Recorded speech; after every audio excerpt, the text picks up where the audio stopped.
The topics and opinions expressed in the following show are solely those of the host and their guests and not those of W4CY Radio, its employees, or affiliates. We make no recommendations or endorsements for radio show programs, services, or products mentioned on air or on our web. No liability, explicit or implied, shall be extended to W4CY Radio or its employees or affiliates. Any questions or comments should be directed to those show hosts. Thank you for choosing W4CY Radio.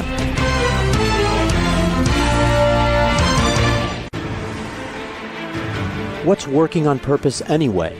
Each week, we ponder the answer to this question.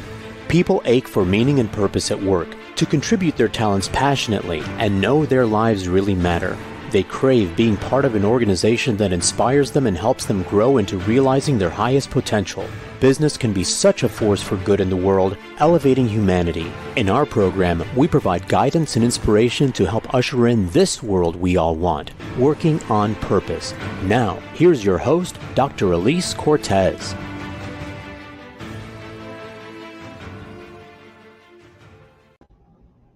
Welcome back to the Working on Purpose program. Thanks for tuning in again this week. I'm your host, Dr. Elise Cortez, joining you live from Dallas, which is home base for me. If you don't know me yet, I'm a management consultant specializing in meaning and purpose, organizational logotherapist, inspirational speaker, social scientist, and author.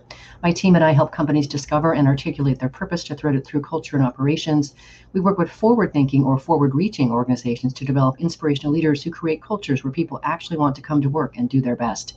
And we provide programs like the Grab Your Gusto that enable individual team members to discover and unleash their passion and purpose at work to catalyze fulfillment, engagement, and productivity. You can learn more about us and how we can work together at elisecortez.com.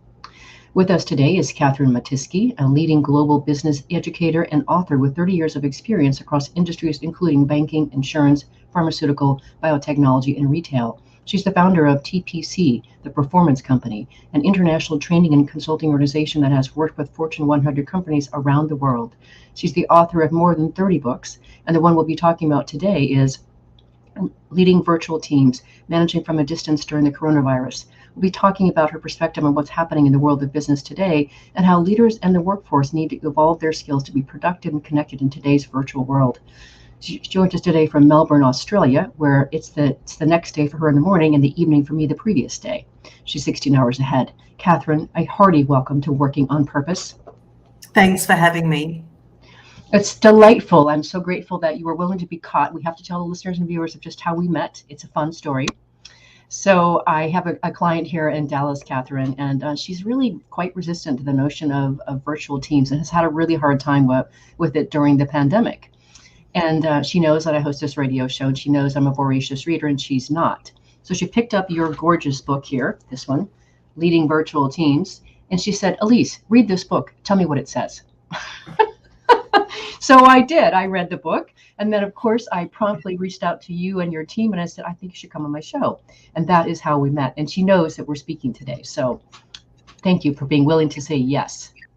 So what did you say to her after you read it? Did you go back to her? I told her, I said, there's all kinds of amazing things in here. One, you have to read the book. Let's get something for all of the team members. So we're doing that. So socializing your work to the team that way as well. So yes. Well, that'll be interesting to see what happens.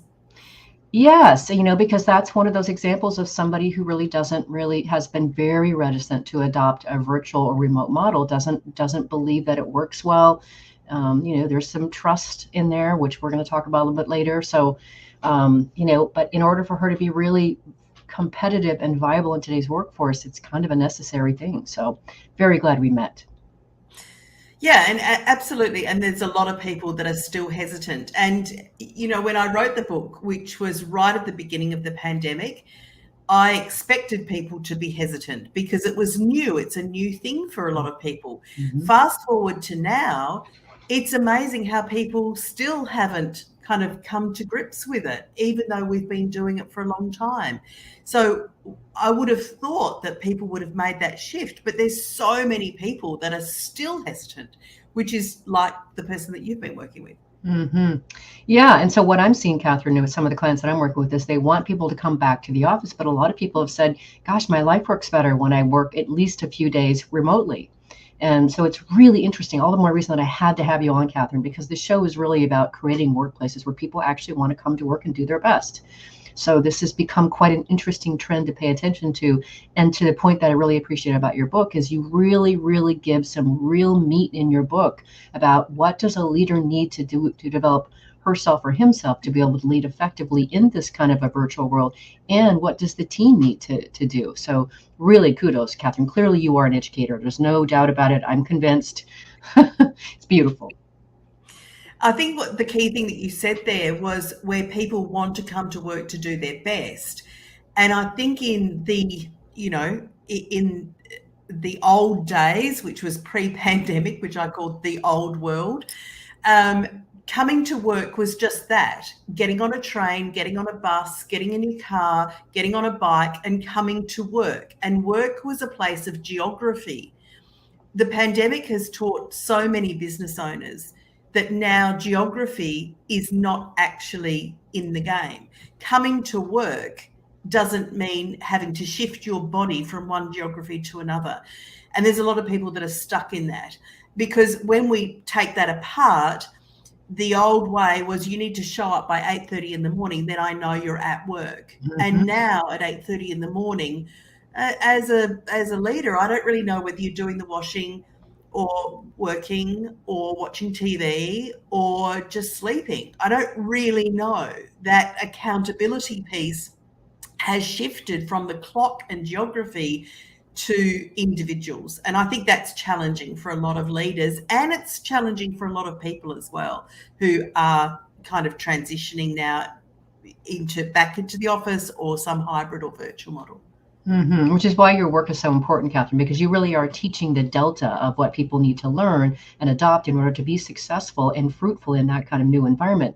And I don't know if you saw this or not, but I'm sure you did based on the work that you do. But when the Great Resignation started to become a surface deal, and of course, with one of the professors or the professor that had sort of forecast that said that this phenomenon is going to happen, and it's going to illustrate how unnatural it is that we do our work today. Just what you said, getting yourself into a car, into a train, or whatever to get yourself to an office some distance away, etc.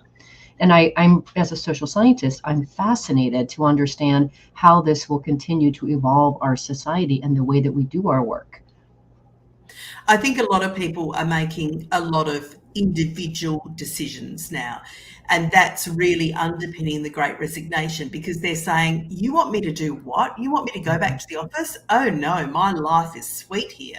Yeah. I now have all this extra time that I'm not in traffic and not on public transport. And now I can reinvest that time in my life and things about that I care. And so that personal piece has now become a part of work that was potentially not a part, because that personal piece was parked between 7 in the morning and 6 at night. There was no personal piece. You ran out at lunchtime and did some pay a bill or do whatever you needed to do. Not that that happens anymore because everything's done online, but at lunchtime was your personal piece. But now that piece is now infiltrated into your day. So it is a big change. And if people think that it's not a change, they're kind of nuts, because it's a whole different way of working. And I think the worst thing that senior leaders and business owners can do is to force people what they consider back to work. That whole notion of going back feels like I'm going back in time. Mm-hmm. There needs to be a strategy to move forward. I'm not going back to work. It's like, what does the new workplace look like? Mm-hmm. Let's go there, because then we can collaborate with people and say, okay, what do you care about? Some people really care about the water cooler chats, having coffee with their friends at work, having coffee with their team. And some people couldn't care less. They go, the last thing I want to do is have lunch with my team, because maybe I don't like them. Maybe I just don't need to do that. Whatever it is, it's about moving forward to craft a new workplace. And that new workplace for some organisations will be fabulous. And for others, they'll always long for the back to work. They'll always long for that. And I was talking to a group of CEOs the other day, and one of the things that one of the CEOs said was, and this is kind of verbatim, he said, workplace culture is only let me get this right. Workplace culture is only possible when you are in the office. Well, I wanted to melt. And well, that's not really what I wanted to do. I wanted to explode, actually, because having written that book of leading virtual teams, that simply came from a place of I've been running my business virtually since 2006. Before all of the technology was in there, I said, you know what? I don't need to have groups of people in offices. I don't need that. Let's do this differently. And it has become my greatest unique selling point of my business. It is the secret sauce to my business because I have people around the world. That means we operate 24 hours a day. That means we can do projects 3 times as quick as someone with an office. Oh my goodness. Well, That's amazing. I just got that. Right. So if you have a 24-hour team, think of project timelines, think of productivity, think of efficiency. That's the world that I live in. So me hearing this CEO say you can't have corporate culture unless people are in the office having coffee around the water cooler, I just wanted to explode. And the reason why he thought that was because he values face-to-face, in-person, same geography conversations. For me, as a business owner, I value face-to-face conversations, but they don't have to be in the same room. Mm-hmm. I spend my whole day on Zoom. I spend my day on Slack with my team, and we chat like 1,000 messages a day. We have a culture. A culture is just a group of people coming together and doing stuff, right? So culture just is there, whether it's good or bad or optimal or not. It's just there. It forms in any group of people, family, friends, work, whatever it is. And we have a culture that is virtual. It doesn't make us say, well, I'm not going to talk to my team for 3 months because they're in Europe or they're in America or they're somewhere else. There's no us and them. It's just us together. So it is a big change for many people who have got on their train, got on their bus, got in their car, driven to work, clocked in, clocked out, And unless you are making physical stuff in manufacturing or distributing physical stuff like Amazon, Walmart, whatever, then I would question if your business is an office where people are coming to a space but not actually manufacturing anything or doing anything physical, then I would question, why do you need that office? Mm-hmm. I think the point you just made there about 24/7, productivity, if that doesn't get just a few CEOs and a few chief operating officers, I don't know what's going to do it, right? That was gold right there. But let's get a little bit deeper on this matter, Catherine. You have a very interesting vantage point in the work that you do, and I'm interested to hear, this whole Great Resignation thing is fascinating. I'd love your perspective on more of what you think is fueling that. I think there's a lot of things, and a lot of being written about it. People are bored; they just want to change. There's a lot of money out there. People are getting sign-on bonuses, all sorts of things, and they go, "What do I really want?" And I think that's been the great leveler of the pandemic. I do where too. People look and say, "What do I really want?" Hang on. I'm especially parents with kids who are homeschooling, and then they say, what is it that I want in life? And it's about saying, what are my goals? And I ask the question, I've been doing a lot of work with corporations on my new piece around inner genius. And I've been asking the question, what's your goal? And people are very proper and kind, and they say, oh, well, my goal is to be, go up a level in work and maybe buy a house or do whatever. And then I ask them the question, what's your impossible goal? Mm-hmm. And then they sit back and they go, you know what? This is what I'd really love to do. And then they start talking about their impossible goal. Oh, I'd love to be in Spain on an island doing whatever. And I go, okay, now we're really getting there. And I think people are now giving themselves that liberty to think about themselves. Whereas before, we were like little, axe workers in forests, chopping down trees, chopping down trees, chopping down trees. We didn't know if that axe was blunt or whether it was sharp. We didn't know if we were in the right forest. We didn't know if that was the right tree. We were just doing the doing. And that's how many people were kind of on this run of life, just doing. Pandemic comes and you can't do all those things anymore. So you stop, and all of a sudden Netflix becomes incredibly appealing. And you go, what am I doing? I go to work at home. I'm still at home. I look at my family. I look at my husband, my partner, my wife. Wow, that's pretty dull. What about me? Right. And I think that if you really bring it back, that Great Resignation is the what about me? And that's why people are making the shift. I can earn more money. I can do this. I can do that. I can have a bit more what we used to call balance. It comes from that place.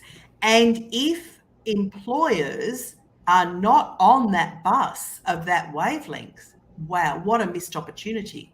Because then you end up employing, into roles with people who don't quite fit or who are not quite skilled enough. Your training budget goes through the roof, and then you're getting this substandard labour in, or you have to hire at such a higher price because you are doing that. And then you say, wow, my business can't sustain that. So listening to what's going on and reading the tea leaves has got to be the new skill for business leaders.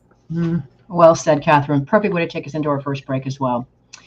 I'm your host, Dr. Elise Cortez. We are on the air with Catherine Matisky. She's a leading global business educator and author with 30 years of experience across industries, including banking, insurance, pharmaceutical, biotechnology, and retail. She's the founder of TPC, the Performance Company, an international training and consulting organization that has worked with Fortune 100 companies around the world. We've been talking a bit about her perspective of what's happening with the world of work and virtual work. After the break, we're going to talk more about her perspective on how the new world requires managers and team members to elevate their skills in virtual work environment. Stay with us. We'll be right back.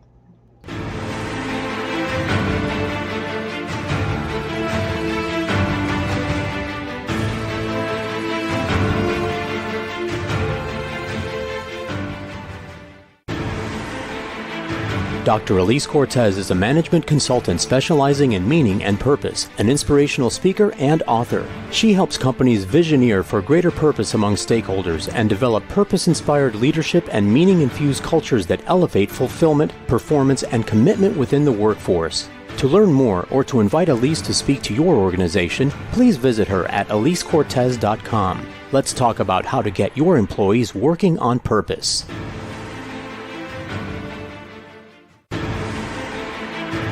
This is Working on Purpose with Dr. Elise Cortez. To reach our program today or to open a conversation with Elise, send an email to Elise, A-L-I-S-E, at elisecortez.com. Now, back to Working on Purpose.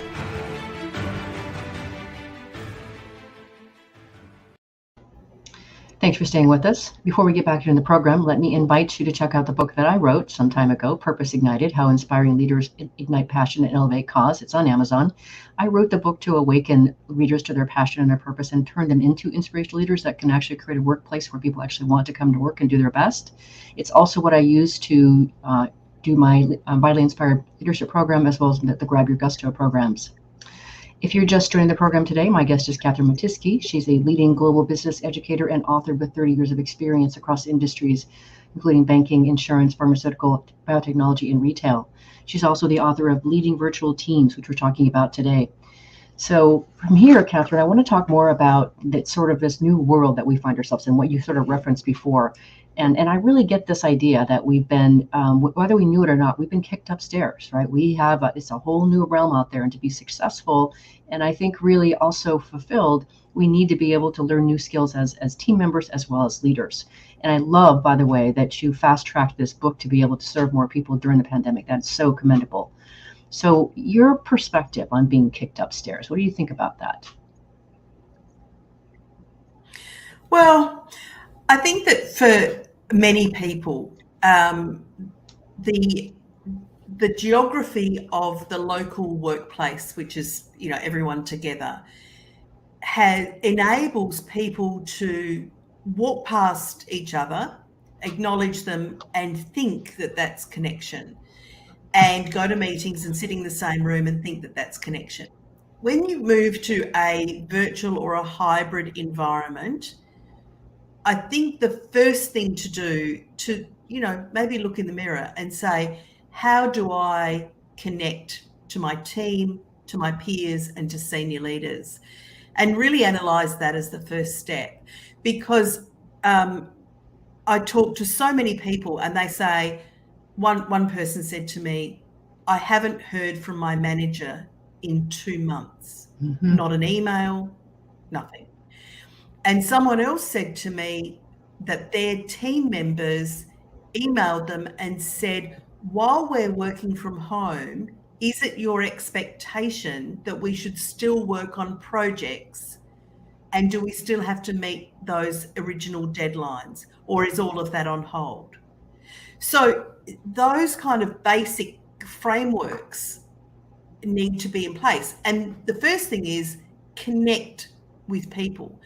Forget about everything else. It's just like maybe have a coffee, a virtual coffee with people on your team with no agenda, just chat. And so the whole notion of the virtual workplace, it's very easy to lose the connection. So I think that's the first piece of it. Mm-hmm. The other piece that really comes to my mind that I am hearing from some of the clients that I've been working with here, and it's what I like to call the elephant in the room, and you alluded to it in the very beginning of the show, Catherine, is that I think that for many leaders, there's the concern of, well, if I can't see you, how can I trust that you're actually doing work, and that you're not actually out in the backyard playing with your kids or mowing your lawn or whatever you're doing? And that seems to be a real issue for leaders to grapple with. What do you recommend there? Yeah, well, I was working with a CEO and she said, I want all my people back to work. And she said the reason for it was that she had a manufacturing facility, she had a distribution facility and an office facility. And she said it's not fair for the office people to stay at home while the manufacturing and the distribution people had to come back into their workplaces. Mm. And I said, why is that not fair? And after about 15 minutes of me asking very high impact questions to her, she sat back and she said, I don't trust them. Mm. And I said, okay, let's talk about that. So you trust them when they're in the office, their body might be there, but their mind is goodness knows where, but you don't trust them when they're at home. So it's around a few things. Firstly, it's around the people themselves. What is it about those people that you don't trust? Let's call it what it is. Right. And where did that lack of trust not come from? So generally, if I think of the trust bank account, you know, it gets credited when people do what they say they're going to do. They are consistent and with their commitments and so on and so forth. And it gets debited when they say, yes, I'll get that to you at least by Tuesday, and it comes in Thursday, or on Thursday you say, hey, Catherine, where is it? That trust account gets debited. So it's coming back to the root cause of why don't you trust them? Is it because people have been late to Zoom calls and then they say, oh, I had to get the kids doing this, or I was doing washing, or whatever I was doing? That trust account has gone down. So it's how to remedy that. So that's the first thing, to kind of, let's call it what it is. And so if it's the trust issue, let's work on that. If it's a systems issue, which it may be, because maybe people don't have the systems really in place to do that, let's do something about that. Yes. What is the technology that supports people? You know, simple things like we have a problem in my company around version control. And it's like someone will put something onto the server and then someone else is doing something else, and then all of a sudden there's a version clash. And so over the many years that we've been working in virtual, we're all the version police. It's like, I don't care if it's version 32, but just make sure the next one's version 33. Have Right. the systems and processes and ways of working in place. So that could be the issue as well. Find out what the issue is and don't be afraid of the issue. The issue is just the issue. If you weren't making sales or the marketing wasn't working, you dig deep into it. But because this is a people issue, people go, whoa, I can't go there, oh, I might get in trouble. It might end up being a diversity, equity, inclusion, and belonging issue. And I don't want that, So it's like there's a bit of fear around it because you're dealing with people. And so it's really getting underneath that. And then saying to people, like for me, I say in our interviews, I say, I don't care when you work in the day. And people go, oh, yes, you do, Catherine. I go, actually, no, I don't. If you want to go shopping for the afternoon and your projects allow you to do that, like miss a deadline and that's it in our company. But if your projects allow you to have half a day off for shopping and then you want to come back and work from 7 p.m. until 11 p.m., knock yourself out. We're adults. I don't need to be doing adult daycare from a certain time to a certain time. That's not what my business is about. My business is about how can we be more productive? And because we're working globally, it's very often, like I have a team member who just sent me a Slack message now saying, I'm now sleeping, I'll see you at 4:30 a.m. her time. But then tomorrow she might work 4:30 a.m. until 12 noon or 4:30 until 8 and have a break or go for a walk. I seriously don't care. I really, and people go, oh, you must care. I actually don't. It's just the clock to me doesn't matter. If her projects were behind and late, wow, I'd really care then. But, let's treat people as adults. Mm-hmm. Yeah, and I think what you've done masterfully, Catherine, is you've disassociated from that traditional mechanism of the clock, and in order to produce better results. And so, what's come to me, Catherine, in this is, I know a lot of people who have made very big, successful careers out of consulting for the big now four, right? And it occurs to me that's it. They've got a system for that. They plug you into the system, and I don't care where you're working from, you're going to be successful because they know how to do it. The rest of us out in the world, who haven't really quite been exposed to that, are the ones that are probably really struggling the most. And so that's where I think your work is so important, because you teach in your book both how to lead better with more accountability and a systems kind of approach, and your checklists are fantastic for new leaders. What do they need to do? And you really talk about that importance of strong communication and connection, especially higher touch as well. But also, what do the team members need to do to demonstrate their competency and be successful? I think it's tremendous. And these are different skills. They're more highly attuned skills that you talk about in your book.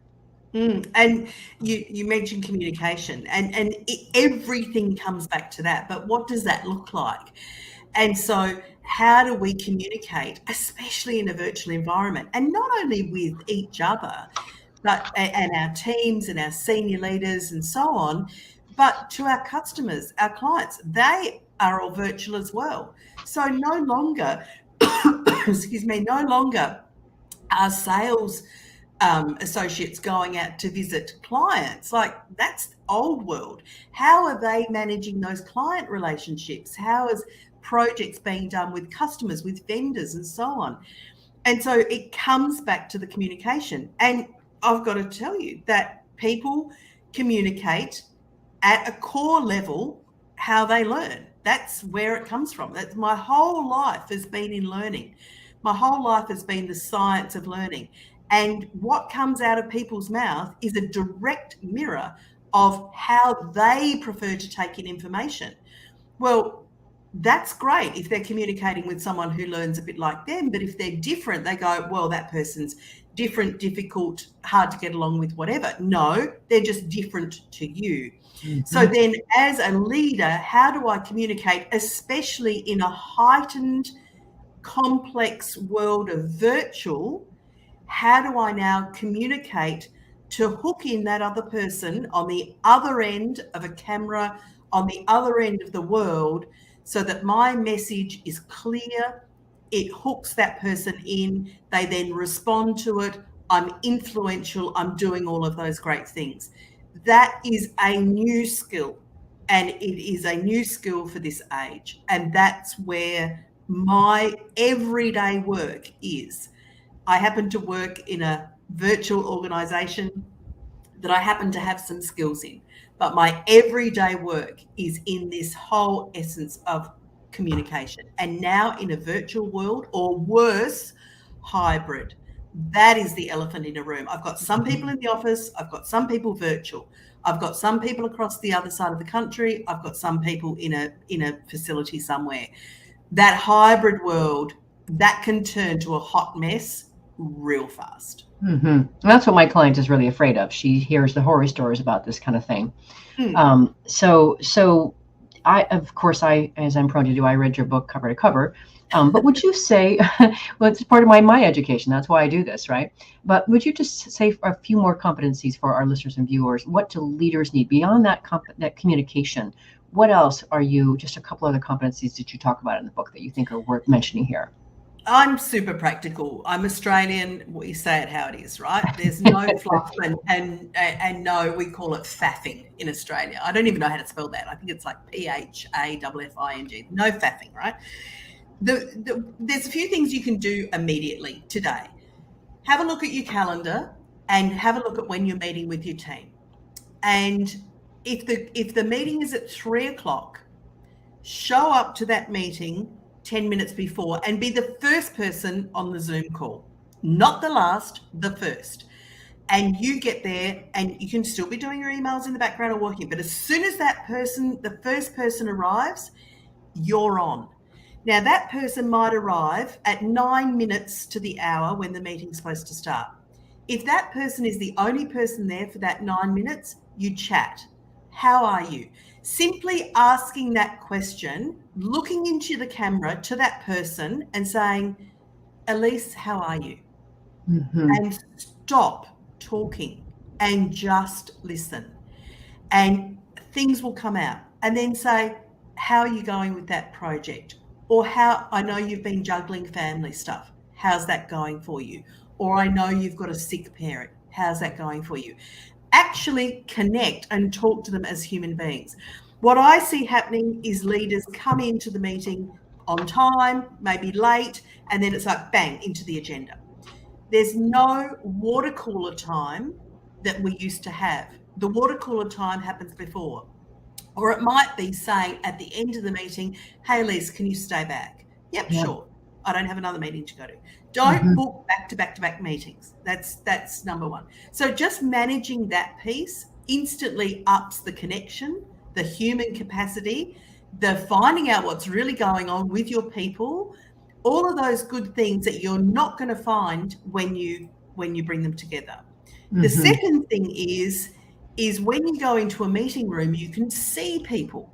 And I had a client the other day saying, Catherine, he said, I see you on Zoom much more than I see anybody else. I go, what are you talking about? Do you not have Zoom calls?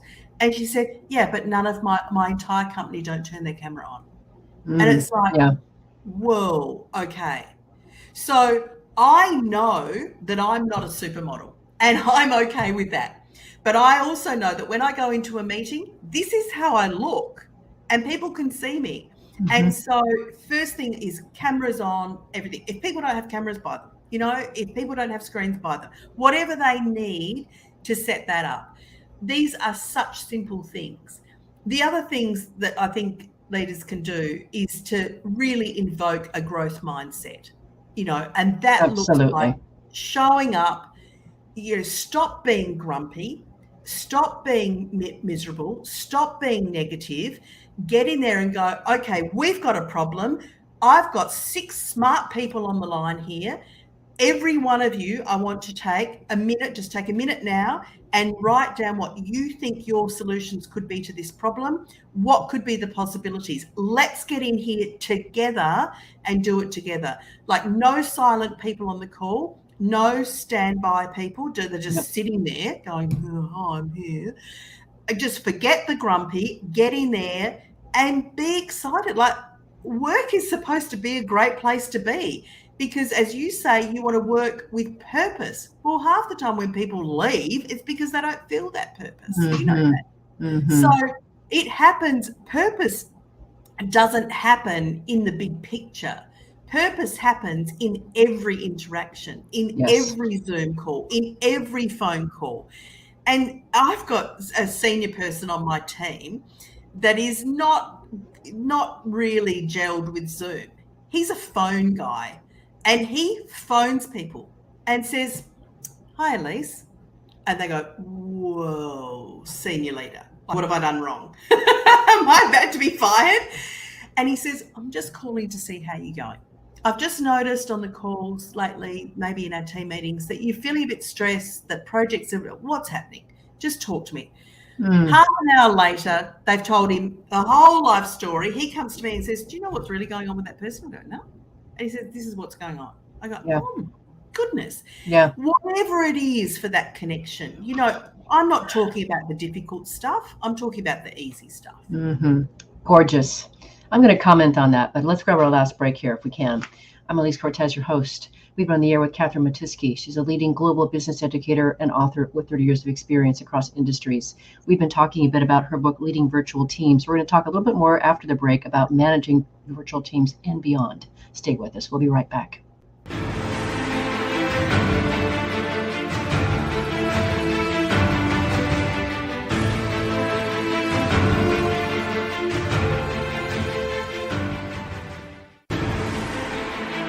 Dr. Elise Cortez is a management consultant specializing in meaning and purpose, an inspirational speaker and author. She helps companies visioneer for greater purpose among stakeholders and develop purpose-inspired leadership and meaning-infused cultures that elevate fulfillment, performance, and commitment within the workforce. To learn more or to invite Elise to speak to your organization, please visit her at elisecortez.com. Let's talk about how to get your employees working on purpose.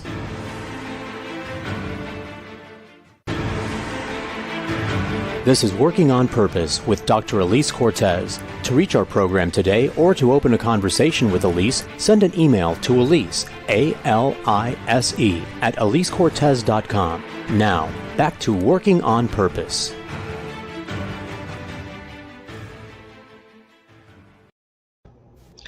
Thanks for staying with us and welcome back to Working on Purpose. One other bit of news I want to share with you is that a few months ago, I released an anthology that I've been curating for a while. It's 25 stories from women around the world who share their very intimate stories of how they discovered their purpose and are now serving from it. It's amazing. I'm so proud of it, I could bust.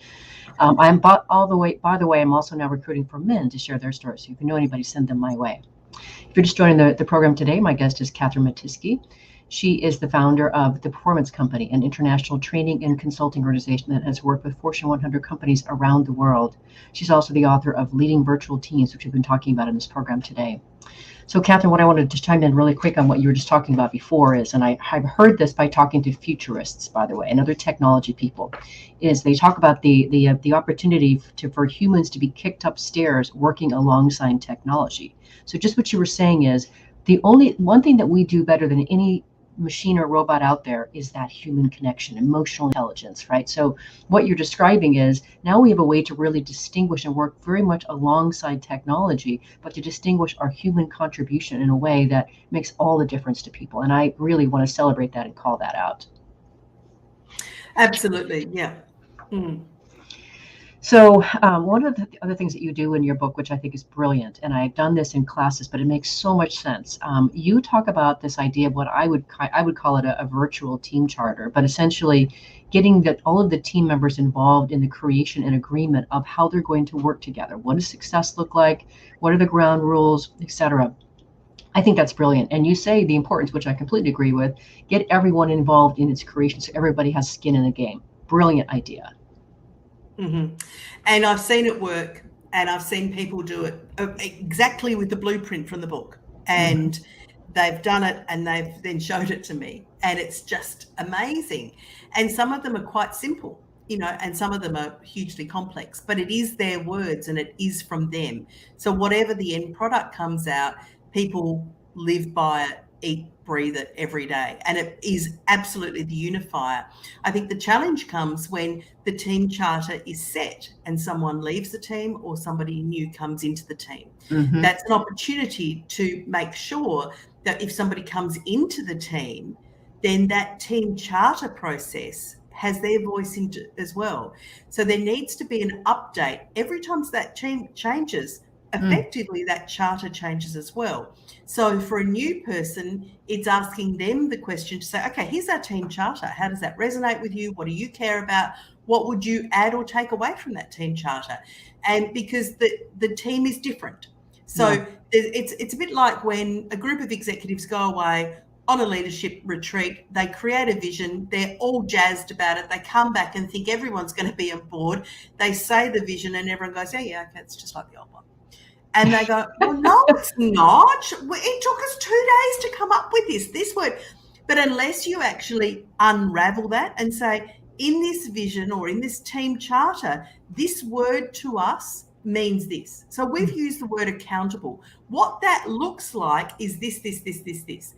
And we've used a word like collaborative, for example. What that means to us is this. So it's an opportunity for the team every time someone joins the team to actually go back to the team charter in that welcome to our team meeting, back to the team charter and say, okay, let's revisit our team charter. This is what these words mean to us, and then getting their input as the new team member. What that also does at 90 degrees of that is keeps that team charter alive. It's not just buried in a Dropbox folder somewhere and we go, oh yeah, we did a team charter once. I don't know where it is, but yeah, it was a good exercise at the time. No, it's a living, breathing entity that just needs to be kept alive. I think that's just brilliant. Makes so much sense. So a couple more things, because we're coming to the close of the show already here, but I somebody who has lived in Spain and Brazil, and I speak those languages. I went over Western Europe and South America, and I love to travel and I love to connect with people. You have a fantastic section in your book about cultural intelligence, which I think is fascinating. So if you could just pepper us with a couple of some of your more favorite countries to talk about. You talk about some of the different ways they prefer to communicate and how they like to do meetings, etc. Can you just share a couple? Even between countries that we would think would be quite similar, Australia and United States, Australia and Canada, the USA and UK, you would think that they're quite similar, poles apart. And so it's about saying, what do I need to know about the culture that person is working in and that country? And there's a great book. It's 100 years old. I don't know how old it is, but it's and it's called Shake, Bow, Nod, Bow and Shake. And so it's about what do I need to do in order to interact with that particular culture. And so for example, I do a lot of work in Switzerland. Switzerland is poles apart from my culture of Australia, but I spent 10 years in America, 20 years in America, so I know the American culture, but it's poles apart. So there's things in the Swiss culture, things like showing up late for a meeting is just not on. Like think of all those Swiss watches. You have to be on time. And at the end of the minute of at the start time of the meeting, everyone's there.